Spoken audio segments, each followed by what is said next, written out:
Bien, nous continuons dans l'étude de eschatologie, c'est la doctrine des prophéties bibliques. Nous avons parlé la dernière fois, on a parlé de l'enlèvement, on a parlé de pourquoi c'est avant la tribulation. Et là aujourd'hui, nous allons parler de cette période qu'on appelle la tribulation. Nous allons parler de l'Antichrist, qui est cet homme qui dirigera cette période de 7 ans et serait un dictateur terrible.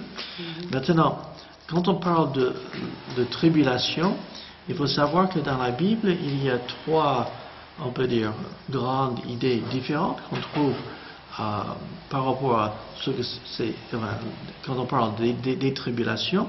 D'abord, il y a l'Église qui passe par les tribulations. On regarde l'histoire de l'Église. Même aujourd'hui, nos frères, nos sœurs, dans certains pays tels que le Corée du Nord, ils souffrent le martyre. Et c'est difficile. Nous pouvons regarder les frères et les sœurs qui sont dans certains pays, dans le pays islamique, par exemple, où s'ils se convertissent, ils risquent la mort dans certains endroits. Comme au Congo, il y a... Et d'autres, on peut regarder dans l'histoire, même l'histoire française, l'histoire des Huguenots qui étaient enfin, je ne peux pas dire que tout c'était parfait, mais c'était quand même des croyants en Jésus-Christ qui ont été persécutés à cause de la foi en Jésus-Christ. À travers toute l'histoire de l'Église, il y a eu des chrétiens qui ont souffert pour leur foi. Bien sûr, il y a d'autres, nous actuellement en France, nous pouvons souffrir, on peut dire, de la moquerie peut-être, mais nous ne souffrons pas de crainte d'emprisonnement ou de maltraitance d'une façon, on peut dire, mauvaise. Mais, enfin, oui, on peut être objet de moquerie ou des choses de ce genre. Mais Jésus-Christ a dit, celui qui vivra pieusement serait persécuté. Et donc, je veux dire, l'Église peut passer par les moments de souffrance et de tribulation. Cela ne veut pas dire que c'est la tribulation des 7 ans prophétiques. Nous ne sommes pas garantis qu'à notre tour, un jour, on ne pourrait pas passer par les moments de souffrance, de tribulation par rapport à notre foi. C'est possible. Je ne souhaite pas, mais on ne sait pas. Et puis, nous pouvons parler de tribulation par rapport à Israël. Il y a ces 7 années prophétiques que la Bible appelle la tribulation. Nous en parlerons plus en détail dans quelques instants. Et il y a aussi cette période appelée le temps des troubles de Jacob, on peut dire. C'est le peuple d'Israël qui vont passer particulièrement par un moment difficile. Et puis, il y a une troisième, qu'on appelle la grande tribulation, qui est la deuxième moitié des 7 ans, qui serait particulièrement difficile et dure. Donc, d'abord, parlons de les tribulations du corps de Christ. Voyons 1 Thessaloniciens chapitre 3 et verset 4.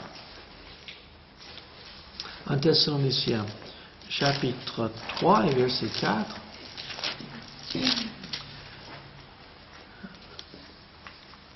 Je vais demander à Daniel de lire, s'il te plaît, donc 1 Thessaloniciens chapitre 3 et verset 4.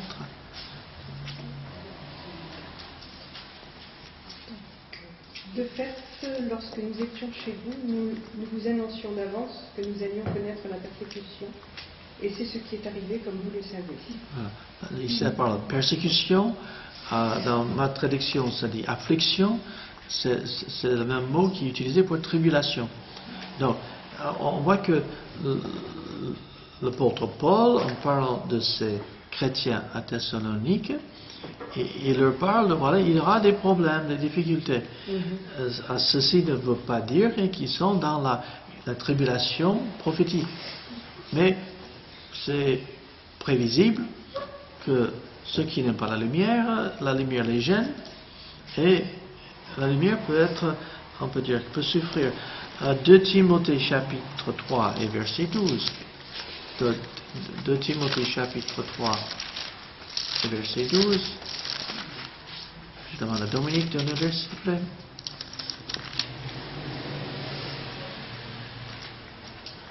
Or, tous ceux qui veulent vivre pieusement en Jésus-Christ seront persécutés.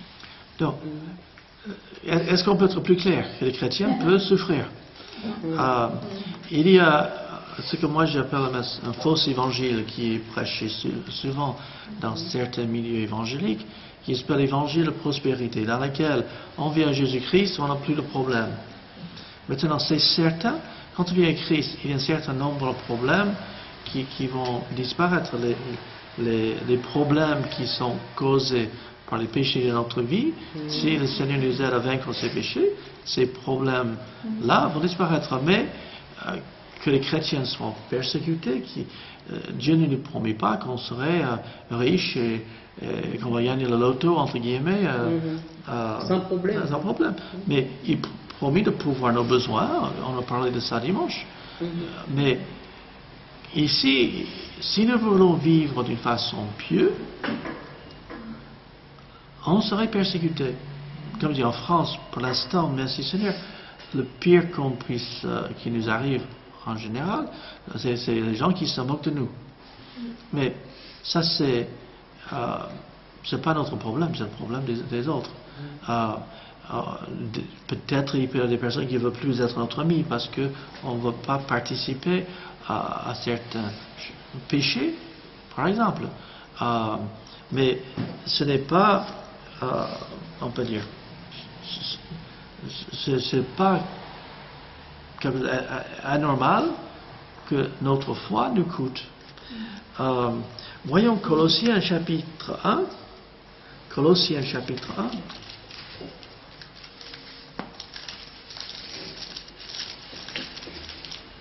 Colossiens chapitre 1 et verset 24. Je demande à Julie de nous lire, s'il te plaît. Je me réjouis maintenant de mes souffrances pour vous, et ce qui manque aux souffrances de Christ, je l'achève en ma chair pour son corps, qui est l'Église. Donc ici, l'apôtre Paul, il parle de les afflictions, les souffrances, les tribulations par lesquelles il passe. Maintenant, ce n'est pas qu'il participe au salut, on peut dire, de son âme, ou c'est pas ça, mais il souffre pour Christ. Et on peut dire que ces afflictions, c'est par rapport au corps de Christ.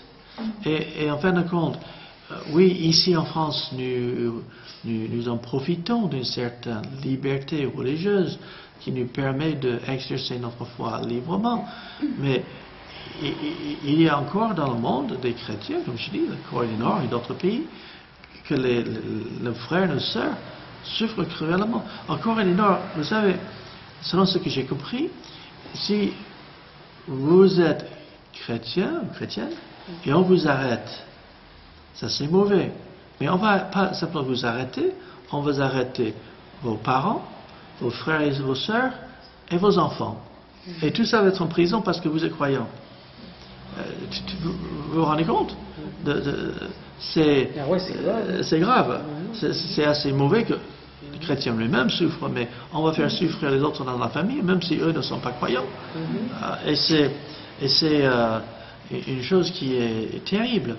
Donc, l'apôtre Paul, on peut dire, il a souffert, lui, qui était des centaines de kilomètres de Colosse, il était à Rome à ce moment-là, et il souffrait pour sa foi. Et on peut dire, il souffrait pour le corps de Christ. Et ce n'est pas quelque chose anormal, on peut dire. En Colossiens chapitre 1, verset 13, je demande à Samuel de nous lire. Colossiens chapitre 1, verset 13. Chapitre 1, oui, Colossiens, chapitre 1, verset 13. Il nous a délivrés de la puissance des ténèbres et nous a transportés dans les royaumes de son Fils bien-aimé. Le malin, il n'est pas content parce qu'il a perdu les gens dans son royaume. Et en fin de compte, nous sommes délivrés, on peut dire, de la puissance du diable. Le diable ne veut pas nous arracher notre salut, mais il veut faire taire notre témoignage. Et il veut faire couper la lumière. Et c'est terrible. Apocalypse chapitre 1 et verset 9. Apocalypse chapitre 1, verset 9. Je demande à Marie-Madeleine, s'il te plaît. Apocalypse, chapitre 1, verset 9. Moi, Jean, votre frère, qui est part avec vous à la tribulation, au royaume et à la persévérance en Jésus, j'ai été dans l'île appelée Patmos, à cause de la parole de Dieu et du témoignage de Jésus. L'apôtre Jean, la Bible ne nous donne pas tous les détails, mais l'histoire de l'Église nous dit qu'il a été arrêté, qu'il avait souffert pour sa foi, et il était exilé sur l'île de Patmos à cause de sa foi. Et en fin de compte, ce genre de tribulation, les chrétiens, les croyants de toute époque sont passés par là.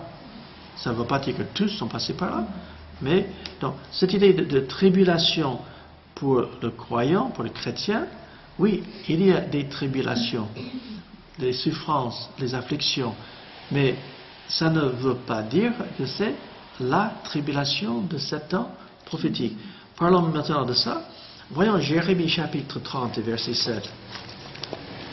Jérémie chapitre 30, dans l'Ancien Testament. Jérémie chapitre 30 et verset 7.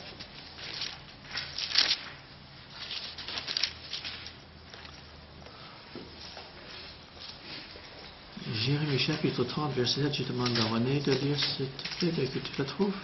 30 et 7, Et verset 7, oui, s'il te plaît.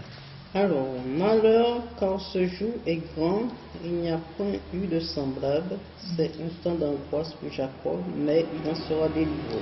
Donc, Jacob, c'est, on peut dire, c'est Israël, Jacob, qui est, donc ça parle du peuple d'Israël, les descendants d'Abraham, Isaac et Jacob. C'est question un temps d'angoisse pour Jacob. C'est un temps de problème, de difficulté, un peu de destinée, on peut dire, à ce peuple qui s'appelle le peuple d'Israël, les descendants de Jacob. Nous découvrons en Daniel chapitre 9, Daniel chapitre 9. Je n'aurai pas le temps de faire toute une étude en Daniel chapitre 9, mais parce que ça, même c'est toute une étude qu'on peut faire. Mais Daniel chapitre 9, verset 24 à 27. Daniel chapitre 9, verset 20. Daniel, tu veux bien, s'il te plaît? Ce sont 70 semaines qui ont été fixées pour ton peuple et pour ta ville sainte, pour faire cesser la révolte et mettre un terme au péché, pour expier la faute et amener la justice éternelle, pour marquer d'un sceau la vision et le prophète, et pour consacrer par onction le lieu très saint. Sache donc et sois attentif, depuis le moment où la parole a annoncé que Jérusalem serait restaurée et reconstruite jusqu'au Messie, au conducteur, il y a 7 semaines et 62 semaines. Les places et les fossés seront restaurés et reconstruits, mais ce sera une période de détresse. Après les 62 semaines, le Messie sera exclu, et il n'y aura personne pour lui venir en aide. Le peuple d'un prince qui viendra détruira la ville et le sanctuaire, puis Satan arrivera comme par une inondation. Il est décidé que les dévastations dureront jusqu'au terme de la guerre. Il imposera une alliance d'une semaine à beaucoup, et au milieu de la semaine, il fera cesser le sacrifice et l'offrande. Le dévastateur commettra les pires monstruosités jusqu'à ce que l'anéantissement et ce qui a été décidé se déverse sur lui. Donc, ici, Daniel parle de 70 semaines. Donc, il dit, Daniel se trouve dans la captivité babylonienne, et il dit, à partir du moment que l'ordre soit donné de rebâtir les murs de Jérusalem, il y aura 7 semaines plus 62 semaines, donc ça fait 69 semaines avant que le Messie soit retranché. Maintenant, je n'ai pas le temps aujourd'hui de faire toute une étude sur si on prend les années prophétiques, c'est 360 jours, et on multiplie par ce chiffre, et puis on divise par les années solaires, 365 jours, 65 et quart jours, on arrive, on peut dire, au moment que Christ est mort sur la croix. Et puis, il dit, c'est en fin de compte, entre l'ordre qui est donné, jusqu'à ce que Christ est mort sur la croix, et quand on fait tous les calculs, on arrive au jour près. selon les calculs que moi j'ai vu la démonstration, je pense que j'ai déjà fait ici dans d'autres études.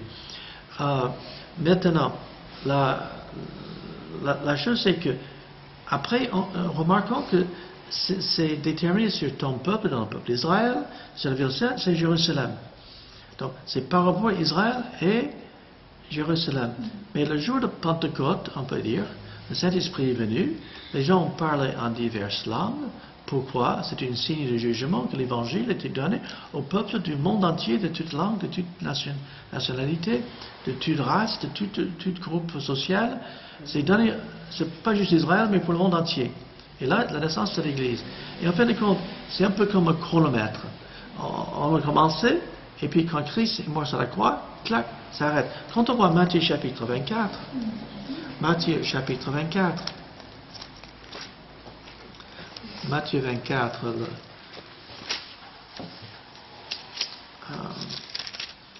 je vais demander à Dominique de lire de verset 15 à 20. Donc, Matthieu 24, verset 15 à 20. Tu veux bien lire, s'il te plaît?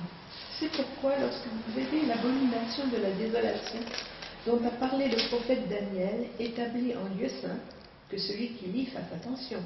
Alors que ceux qui seront en Judée fuient dans les montagnes, que celui qui sera sur le toit ne descende pas pour prendre ce qui est dans sa maison, et que celui qui sera dans les champs ne retourne pas en arrière pour prendre son manteau.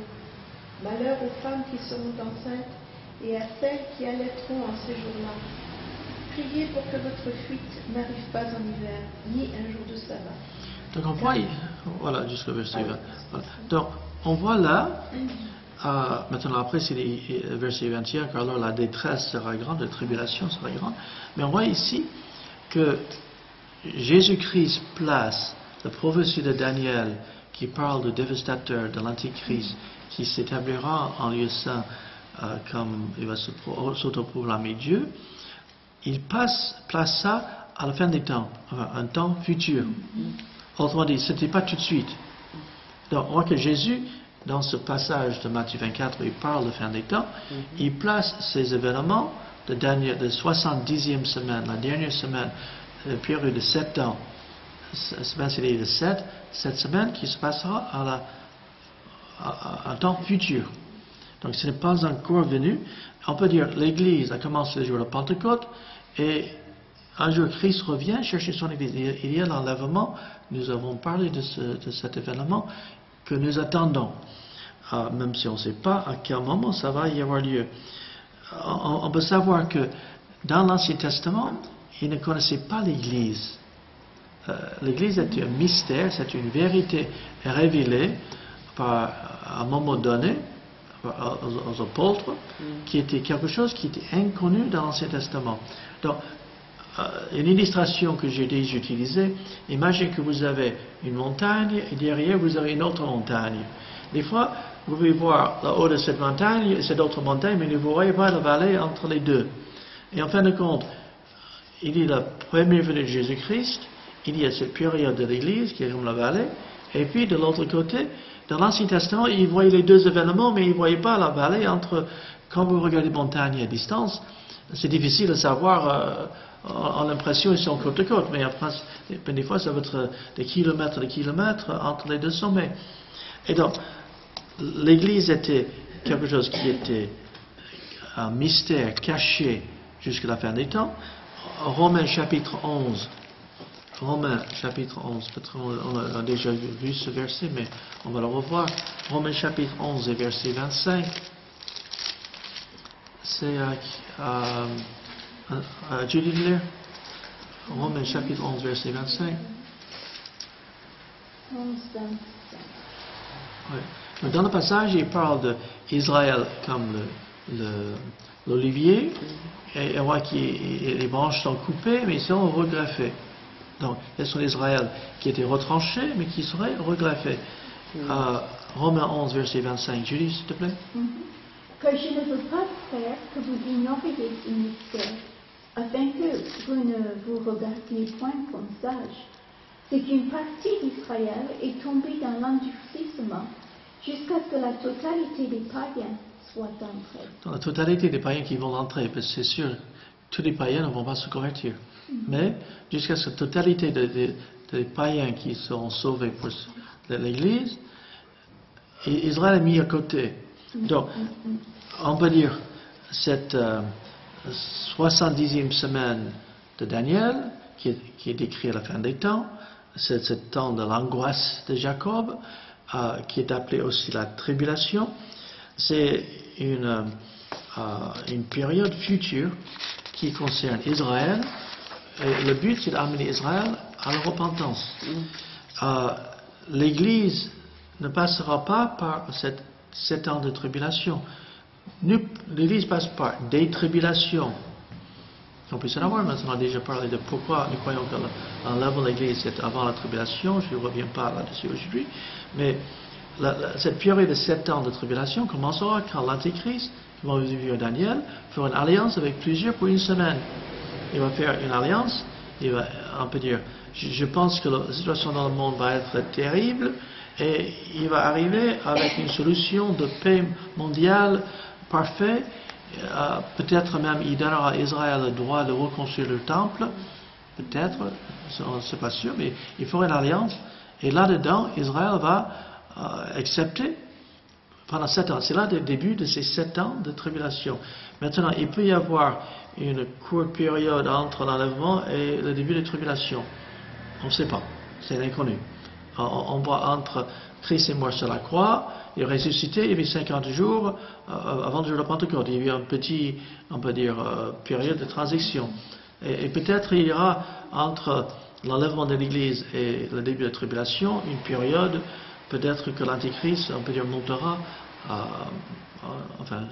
en popularité où se présentera. Mais cette période de 7 ans et demi commence, 7 ans plutôt, c'est 3 ans et demi, 7 ans commence avec l'accord que l'Antéchrist fera. Et puis il y a la grande tribulation qui est les dernières 3 ans et demi, 3 ans et demi les 7 ans de tribulation, qui va être une période particulièrement dure. Une période qui est l'Antichrist va commencer par rompre son alliance avec Israël, il va entrer dans le temple qui existera à ce moment-là à Jérusalem, il va s'autoproclamer Dieu, il va exiger à partir de là que les hommes l'adorent, et le pire des persécutions se déclenchera contre Israël pour que, comme en Zacharie on lit, ils regarderont vers celui qu'ils ont percé et reconnaître Jésus-Christ comme le Fils de Dieu, comme Dieu lui-même, comme le Sauveur, comme le Messie. Donc on voit cet événement au milieu de la tribulation. Voyons 2 Thessaloniciens chapitre 2, on a déjà vu ce passage, mais 2 Thessaloniciens chapitre 2.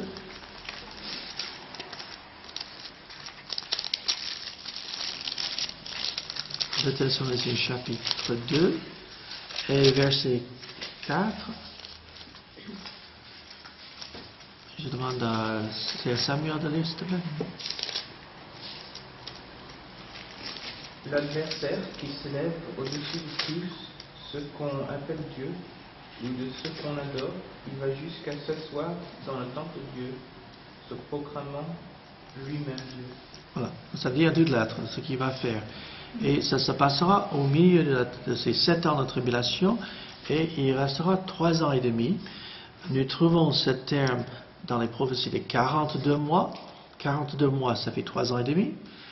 1260 jours, non, 1360 jours, et aussi qui est mentionné plusieurs fois, qui est aussi, quand on divise par une année de 360 jours dans les années prophétiques, on arrive à 3 ans et demi.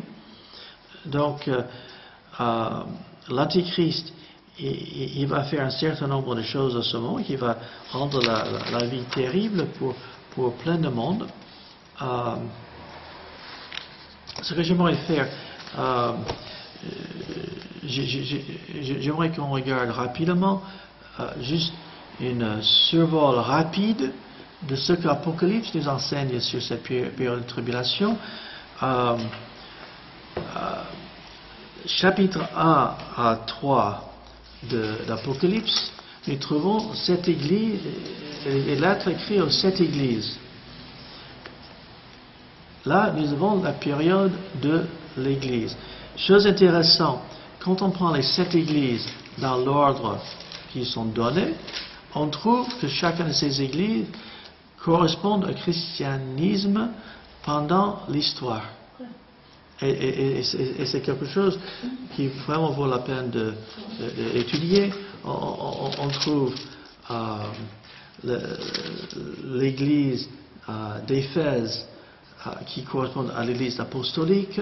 On trouve l'église de Smyrne, l'église persécutée, de l'église primitive qui était persécutée. On trouve l'église de Pergame, à partir du moment que Constantin a proclamé le christianisme comme la religion entre guillemets de l'Empire romain. Il y a le monde qui est entré dedans. Quand on arrive à l'église de Thyatire, on trouve que c'est une église d'idolâtrie. On trouve que dans le christianisme du Moyen-Âge, il y avait l'idolâtrie de Marie, des saints et tout cela qui est entré. On arrive à l'église de Sardes, et là c'est une église qui est persécutée, mais qui manquait par rapport à la vie. On trouve l'église de la Réforme, et puis on arrive à l'église de Philadelphie, l'église du 19e siècle est une église de réveil. Il y a eu des grands réveils au 19e siècle.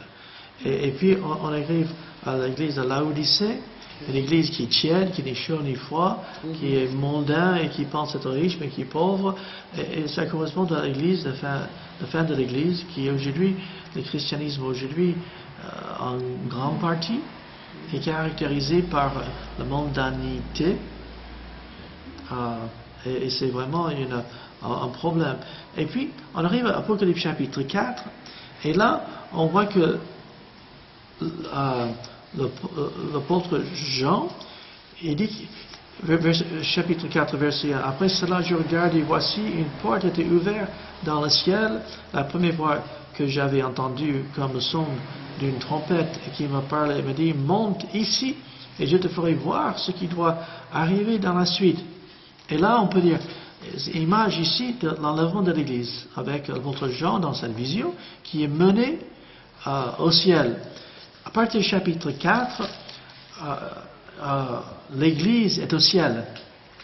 Entre question des 24 vieillards et tout ça, au ciel. On arrive à chapitre 6, chapitre 5 ici, c'est une question des sceaux.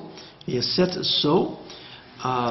Chapitre 6, versets 1 et 2, il y a le premier sceau, c'est celui de faux Christ, l'Antichrist. Deuxième, chapitre 6, versets 3 et 4, il est question d'un deuxième sceau qui se versera sur la terre, question de la guerre. L'Antichrist va proclamer la paix, mais il va y avoir la guerre.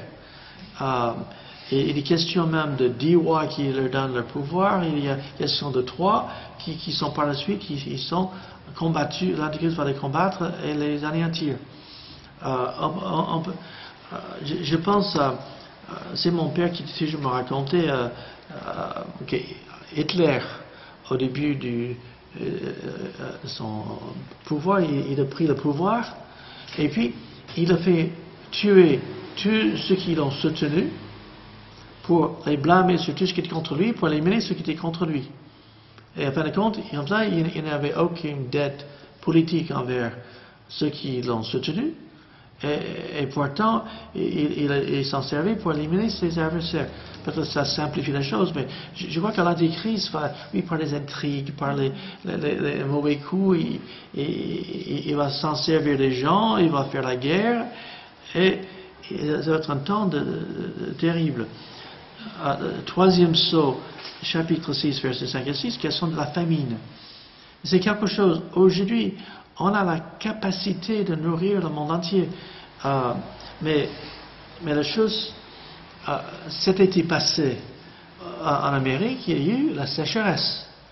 Et ça continue. Et la chose, c'est que l'Amérique, le centre des États-Unis, c'est en anglais on dit c'est bread basket, c'est le panier de pain du monde, le grenier du monde. Parce que vous avez des champs de blé à perte de vue, vous avez des champs de maïs à perte de vue, et c'est un terrain qui est riche, et mais quand il n'y a pas la pluie, cette année, c'est la catastrophe. Attends que la farine et les produits alimentaires augmentent considérablement.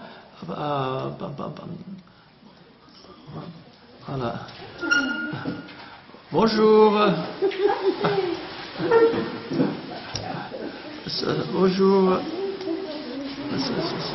Ça va bien? Ça va? Oui. Ils avaient changé l'heure à 3h moins le quart. Donc, j'ai oublié de mettre sur un calendrier. Je me suis trompé là. C'est pas grave, c'est pas grave. Non, la deuxième moitié, on n'a pas fini encore. Voilà. Mais il y a 2 semaines, on a changé dimanche. Quand j'ai fait le calendrier, j'ai oublié de changer le calendrier. Et puis dimanche, je pense que je l'ai annoncé à 3h moins le quart. Peut-être c'était pas clair, je sais pas. Donc c'est pas grave. Asseyez-vous. Voilà. Voilà. Voilà. On parle des prophéties bibliques. Et donc c'est une étude assez riche, un peu compliquée, mais assez riche. Voilà. Donc nous sommes en train de j'ai fait un genre de survol de la fin des temps d'écrire l'Apocalypse. C'est pas quelque chose de très beau, mais quand même, on voit que le monde autour de nous se prépare pour ce genre de choses. Et donc, j'ai déjà parlé des faux Christ. Enfin, on a parlé de cette période de tribulation qui arrive sur la terre. Et il y a question de faux Christ. Et c'est quelque chose, aujourd'hui, le monde est prêt à courir après les faux prophètes. Les gens qui se lèvent, qui se disent prophètes. C'est vraiment une catastrophe. Et puis, il est question de à la fin des temps, dans cette période, il y aura des guerres. Et la chose, c'est que on dit paix, mais il n'y a pas de paix, il y a la guerre. Et c'est quelque chose que le monde autour de nous aspire après la paix, et même on est prêt à faire la guerre pour avoir la paix. C'est le monde. Et on peut savoir que la Bible dit qu'il y aura des guerres à la fin des temps. Et question des famines, tu viens de mentionner là que le centre des États-Unis, qui est à l'endroit où il pousse beaucoup de blé et de maïs, cette année en particulier, il y a eu une catastrophe. Et on peut se rendre compte que dans un monde où on a le savoir pour nourrir le monde entier, dans le pays, on veut dire, moderne, qui doit avoir tout il ne peut pas contrôler la pluie. C'est Dieu qui contrôle la pluie. Et si il ne pleut pas, on peut passer d'une abondance à la famine très rapidement. Ici en France, la France est un pays aussi producteur de nourriture. Mais il faut savoir que le monde qui nous contrôle et tout cela, ils font tout pour réorganiser l'agriculture. Et quand on parle d'agriculteurs, ils sont en difficulté. Et il y a de moins en moins. Et on peut dire, on peut très vite se retrouver dans une situation, le monde peut se trouver dans une situation de famine. Et puis, Apocalypse chapitre 6, il est question d'une 4e sceau, Apocalypse 6, verset 7 et 8, qui est la mort. On vit dans un monde qui aspire de vivre longtemps, mais Dieu va juger la terre par il va y avoir beaucoup qui mourront dans cette période. C'est à cause de la famine et des guerres aussi. Oui. Les guerres, les famines. Et maladies et tout ça ça s'enchaîne. Et puis, chapitre 6, verset 9 à 11, l'Apocalypse, il y a sur les martyrs. Et il y aura des personnes qui vont croire à la vérité, en Jésus-Christ, et qui vont mourir de martyrs. Comme on dit là tout à l'heure, il y a la tribulation de l'Église. Il y a toujours eu dans le monde des chrétiens qui souffraient. Nous ici, on ne souffre pas, mais aujourd'hui, dans certains pays du monde, enfin pas encore, pas pour l'instant, merci Seigneur, mais les martyrs. Et puis, chapitre 6, versets 12 à 17, il y a question de l'anarchie. C'est quelque chose... nous vivons dans un monde avec certaines infrastructures extraordinaires. On a la lumière, on a tout ce qu'il faut. Mais il suffit de peu pour que toutes ces infrastructures ne marchent plus. Une des armes qui est redoutée dans le monde moderne, il y a une arme, enfin, savoir existe, qui utilise les champs électromagnétiques pour détruire tout ce qui est électronique. Imagine un instant, au centre-ville Paris, on explose un tel engin terrible. L'avantage, ça ne tue pas beaucoup de monde. Mais tout ce qu'on a qui est électronique ne marche plus. Tu peux imaginer ce que ça fera? Enfin, je pense à l'anarchie. Ça peut plein d'autres choses aussi, mais je ne sais pas comment ça va se passer, mais ce que je veux dire, c'est des choses qui, dans notre monde d'aujourd'hui, sont tout à fait possibles. Et puis, on arrive au chapitre 8, Apocalypse chapitre 8, verset 1, et là, le 7e sceau, c'est 7 trompettes, qui chacun annonce encore d'autres événements. Et chapitre 8, verset 7, il est question de grêle, de feu et de sang. C'est Apocalypse chapitre 8. C'est terrible. Et verset 7, il est question de ce premier trompette, la grêle et du feu mêlé de sang fut jeté sur la terre, un tiers de la terre fut brûlé, un tiers des arbres fut brûlé, et toute herbe verte fut brûlée. C'est terrible, ce qui est annoncé. Mais cette période où Dieu va juger le monde. Et puis, il est question d'une deuxième trompette, Apocalypse chapitre 8, versets 8 et 9,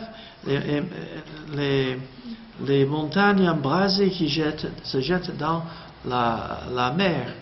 Et cette deuxième trompette. Et là, il est question de l'eau qui est polluée et ainsi de suite. Chapitre 8, verset 10 à 11, il est question d'une étoile tombée du ciel qui rend les eaux amères. Nous avons besoin de l'eau. Et l'eau est quelque chose que nous on prend tellement comme on allume les robinets.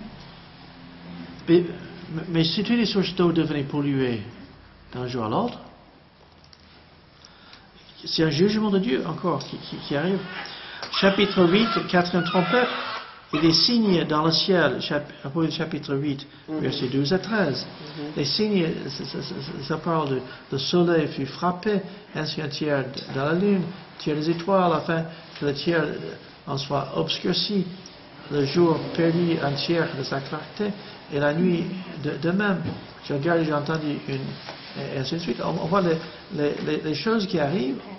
Encore, c'est un jugement de Dieu pour amener le monde à reconnaître Dieu. En 5e trompette, chapitre 9, versets 1 à 12, on ne prend pas le temps de tout lire parce que c'est assez long, mais il est question de l'abîme qui s'ouvre, et on peut dire il y a des pouvoirs démoniaques, tout ça qui sont lâchés. Qui est question encore de tourment qui est annoncé. Chapitre 9, 6e trompette, il est question d'une armée, chapitre 9, verset 13 à 21, il est question d'une armée qui est 2 myriades de myriades, verset 16. Le nombre des cavaliers de l'armée était de 2 myriades de myriades, j'ai entendu le nombre. Ça, c'est 200 millions. La chose est qu'à l'époque que l'apôtre Jean a écrit ceci, il n'y avait pas 200 millions de personnes sur la face de la terre. La population du monde entier n'était même pas 200 millions. à l'époque de Jésus-Christ. Et ici, question d'une armée qui vient de l'Orient.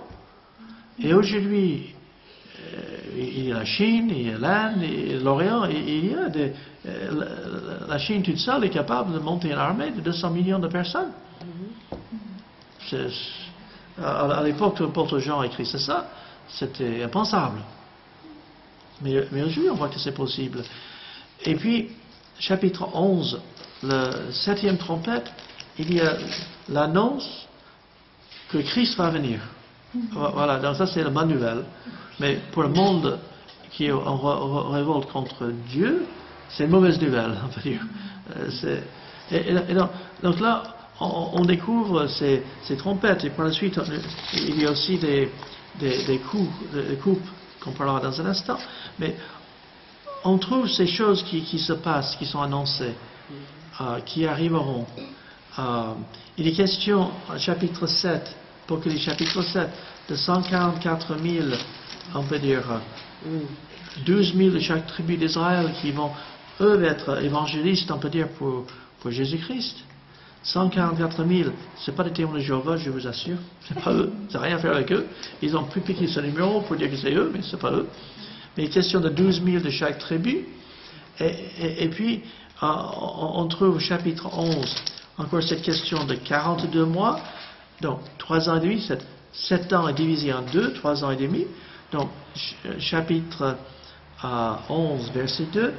Mais le parvis extérieur du temple laisse le côté et ne mesure pas, car il était donné aux nations et elles fouleront aux pieds la ville sainte pendant 42 mois, donc 3 ans et demi. Et, verset 3, je donnerai à mes 2 témoins le pouvoir de prophétiser revêtus de sac pendant 1260 jours. Donc 1260 jours. Donc il est question ici de encore 3 ans et demi. Les 2 témoins, il est question que les 2 témoins seront à Jérusalem et eux au milieu de la tribulation, ils vont être mis à mort. Et on voit verset 9, des hommes d'entre les peuples, les tribus, les langues, les nations verront leur cadavre pendant 3 jours et demi, et il ne permettra pas que leur cadavre soit mis dans un sépulcre. Donc, le monde entier, quand l'apôtre Jean a écrit ceci, c'était pas possible que le monde entier voit quelque chose qui se passe dans un Dieu donné sur la terre en même temps. C'était pas possible. Mais là, ça dit que le monde entier va voir ces choses. Aujourd'hui, avec que ce soit la télé et Internet ou les smartphones et je ne sais pas quoi, quelque chose arrive, le monde entier peut le voir. Je disais, je ne sais pas où, il y avait question, je pense que c'était en Inde, je ne sais pas où il y a plus de téléphones que de WC. Dans un article. Ce que je veux dire, les gens, ils gagnent 2 fois rien. Mais ils ont des téléphones. Mais ils ont tous des téléphones. C'est grave. C'est quelque chose. Ils n'ont pas de WC chez eux, mais ils ont des téléphones. C'est plus important le téléphone pour eux, quoi. Enfin, c'était dans un article que j'ai lu qui parlait de cette situation dans le monde. Ça ne parlait pas de prophétie biblique, mais ce que je veux dire, aujourd'hui, quelque chose arrive dans le monde. Le 11 septembre, quand le premier avion a frappé le premier tour, il y a le monde entier a allumé leur télé, tout le monde dans les 15 minutes, 20 minutes, je ne sais pas combien ça a séparé entre le premier et le deuxième. Et quand le deuxième avion est arrivé, il y a plein qui l'ont vu en direct. Vous vous rendez compte? Ici, il est question de 2 hommes qui seront tués à Jérusalem, qui sont les témoins de Dieu, qui vont être mis à mort, et le monde va dire Alléluia, ils ont fini avec Dieu. En fin de compte, les prophètes de Dieu, on a fini avec. Et là, dans les prophéties, ils vont se ressusciter. Donc, ce que les choses sont annoncées là. Apocalypse chapitre 12, il est question d'Israël. Israël a refusé Jésus comme le Messie, et Dieu les a mis à côté. Mais dans les plans de Dieu, pour ramener le monde entier par lui-même, il a permis cet endurcissement de ce peuple. Et ils ont rejeté Jésus comme le Messie. Mais Zacharie chapitre 14 nous dit, ils vont regarder celui qu'ils ont percé, ils vont le reconnaître comme le Fils de Dieu, ils vont le reconnaître comme le Sauveur. Et donc, il y a Apocalypse chapitre 13, et question de la bête, l'Antichrist, qui lui, il va mourir et il va ressusciter, il va imiter lui la mort et la résurrection de Christ. Pour ainsi dire qu'il est, c'est un faux Christ qui viendra sur la terre. Mais chapitre 13, il y a cette question de 666, qu'on appelle acheter, vendre sans la marque. C'est Apocalypse chapitre 13, verset 16. Et elle fit que tous, petits et grands, riches et pauvres, libres et esclaves, reçoivent une marque sur leur main droite et sur leur front, et que personne ne puisse acheter ni vendre sans avoir la marque, le nom de la bête, ou le nombre de son nom. C'est ici la sagesse que celui qui a d'intelligence calcule le nombre de la bête. C'est un nombre d'hommes, et son nombre est 666. Question, on peut dire acheter et vendre. Par le passé, il y a eu beaucoup de trocs. Ici, à l'île, on a des trocs. Mais même dans ces trocs, il y a de l'argent. Mais d'avoir une société où on peut contrôler qui peut acheter ou vendre sans recevoir une marque de soumission à l'Antichrist.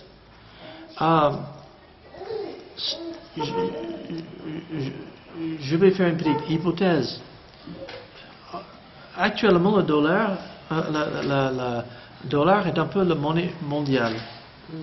La chose, c'est que le déficit américain, il y a le planche à billets là qui marche à gogo. Et ils sont en train d'imprimer des dollars. L'euro, ils font autant. Et ça ne m'étonnera pas que, c'est une hypothèse, je ne suis pas prophète, je lis entre les lignes, que tôt ou tard, le dollar et l'euro et toutes les monnaies imprimées du monde cassent le nez. Mais ils nous sortiront une nouvelle monnaie, une monnaie électronique. On a tous les cartes bleues. C'est pratique. Je m'en sers tout le temps. Vous aussi.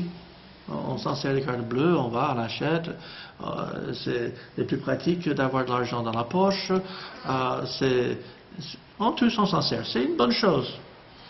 Mais imagine un instant qu'on remplace le puce sur la carte bleue avec une marque sur la main. Maintenant, ça existe, des technologies, genre la puce électronique qui peut remplacer la puce. Et imagine un instant qu'on dit que voilà, si vous n'avez pas cette puce, cette marque, votre compte bancaire est bloqué. Qu'est-ce que vous faites? La vie devient difficile. Et ici, il est question d'une marque. Qu'est-ce que c'est exactement? On peut que spéculer, je ne sais pas. Cette puce électronique, ça semble correspondre, mais je ne suis pas sûr que c'est ça, mais c'est possible. Mais qu'on ne peut ni acheter ni vendre, l'Antichrist va vouloir ce pouvoir total sur chaque individu. Et donc, c'est des choses qui sont annoncées pour la fin des temps.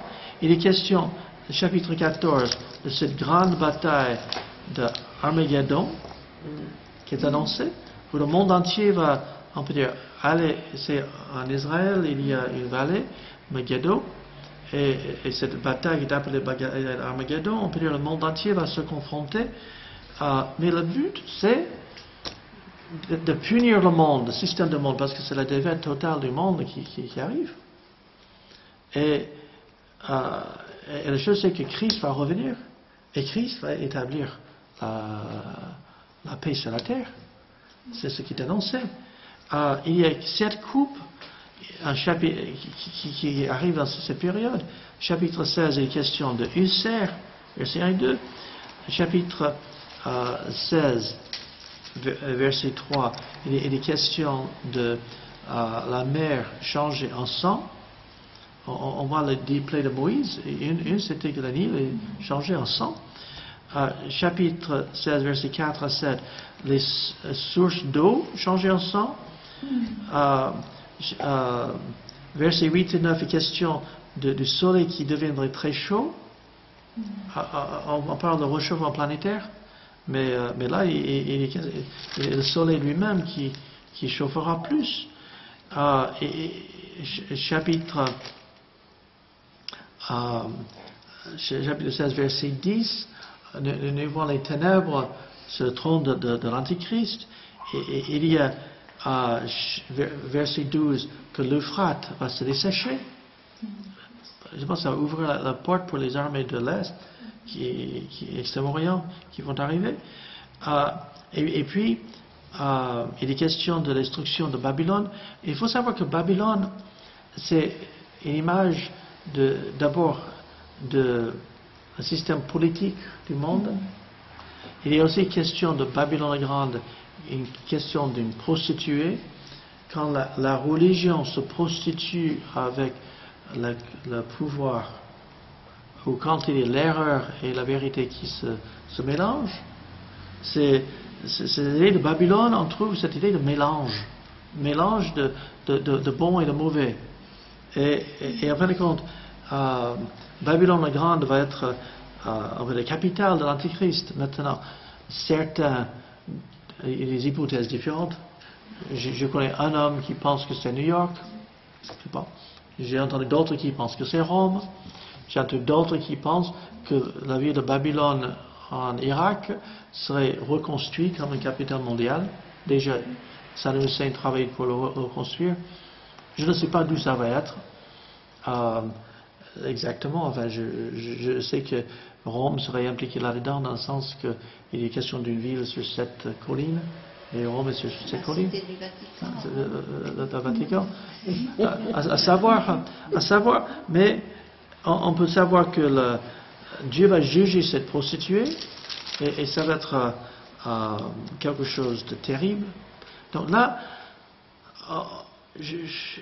on parle de ces 7 années de tribulation qui viendraient un jour sur la terre, que les croyants ne seront amenés avec Dieu avant l'enlèvement de l'Église. Mais entre chapitre 19, quelque chose de plus magnifique, et les noces de l'agneau, on peut dire, c'est ce festin de mariage entre Christ et son Église, qui est chapitre 19, qui se passe au ciel. Donc l'Église est au ciel à ce moment-là. L'Église n'est pas sur la terre. Il est question de Christ qui va revenir et vaincre l'Antichrist. Il va le détruire avec le souffle de sa bouche. La bataille d'Armageddon, on a déjà parlé. L'Antichrist, la bête, le faux prophète vont être jetés dans une fosse, enchaînés pendant 1000 ans. Les rois de la terre seront jugés. Satan serait lié pendant 1000 ans. Il y aura pendant cette période, il y aura des gens qui vont se convertir, qui vont être martyrs. Ils vont refuser la marque de la bête, refuser de suivre. Et il va y avoir des martyrs. Ils vont être ressuscités. Et puis, il est question des 1000 ans. On parlera une prochaine fois des 1000 ans. Mais ce que je veux dire, Apocalypse, la plupart des livres d'Apocalypse nous parlent de cette période future qui mène à la manifestation de Jésus-Christ dans sa gloire, qui va vaincre le monde corrompu dans lequel nous vivons. Le monde est corrompu. Et Dieu va le juger. Mais notre espoir est en Christ. Notre espoir est en Dieu. Notre espoir, et Dieu, il va châtier le monde. Mais Jésus-Christ lui-même s'est fait pécher pour nous. Il a pris sur lui le châtiment pour que nous ne soyons plus condamnés à cette... il n'y a aucune condamnation pour ceux qui sont en Jésus-Christ. Et c'est quelque chose d'extraordinaire. Nous en parlerons la prochaine fois de ces prochains événements qui arriveront après.